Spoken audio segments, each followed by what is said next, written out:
Late the sum of first n terms of non constant AP, मतलब AP या तो increasing है decreasing है, A1 A2 A3 AP है, इसका सम दे रखा है, sum of first n terms दे रखा है AP का 50n n-7 divide by twice A, where A is a constant, D is the common difference of AP, then the ordered pair D A50, मतलब कॉमन डिफरेंस निकालना है और A50 निकालना है, 50th टर्म निकालना है। तो यहां पे हमें एक चीज पता होनी चाहिए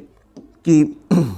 अगर तुम्हें जनरल टर्म निकालना है कभी किसी भी सीरीज का, कोई जरूरी नहीं कि AP का, तो उसके सम ऑफ n टर्म्स को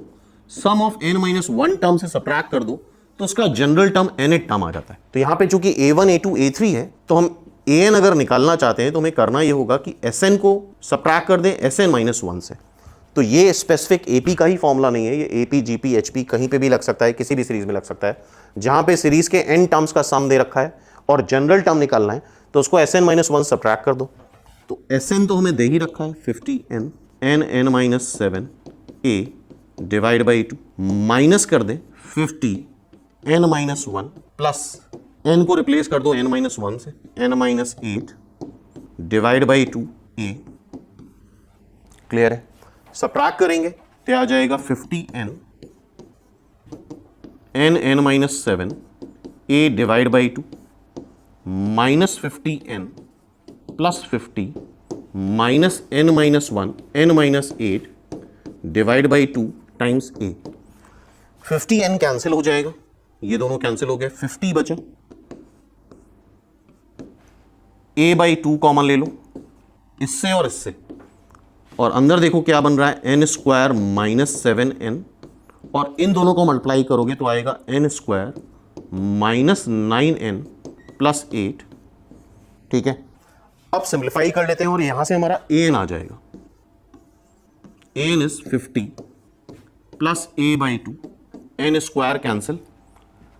9n minus 7n 2n minus 8, तो an आ गया 50 plus a n-4, simple, an आ गया 50 प्लस a टाइम्स n-4। हमें d निकालना है और a50 निकालना है, तो a50 देखो यहां से डायरेक्ट आ जाएगा, n को 50 रख दो, so that is 50 plus 46a, ये a50 हो गया। ठीक है, और d निकालना है तो कॉमन डिफरेंस कैसे निकलता है, कंसेक्यूटिव टर्म का डिफरेंस आता है, दैट इज कॉमन डिफरेंस, तो d आ जाएगा, an को an-1 से सबट्रैक्ट कर दो, तो व्हाट इज an, an ये दे रखा है, an-1 क्या है, n को n-1 से रिप्लेस कर दो, n को n-1 से रिप्लेस करा तो n-5 आ गया, 50-50 कैंसिल हो जाएगा, a कॉमन ले लो, n-4 माइनस n-5, सो डायरेक्टली d आ गया a, सो ये हमारा आंसर है, a50 है 50 प्लस 46a और d है a। तो देख लेते हैं कौन सा आंसर है, 50 प्लस 46a एंड d है a इज द आंसर। और बाय द वे यहां पे एक शॉर्टकट भी होता है, जो n स्क्वायर का कोफिशिएंट होता है, n स्क्वायर कोफिशिएंट यहां पे देख रहे हो, n स्क्वायर बाई 2a, उसका ट्वाइस कर देते हो, n स्क्वायर का कोफिशिएंट a बाई 2 है, उसका ट्वाइस कर देते हो तो कॉमन डिफरेंस आ जाता है। तो आई होप ये क्वेश्चन सबको समझ में आया होगा।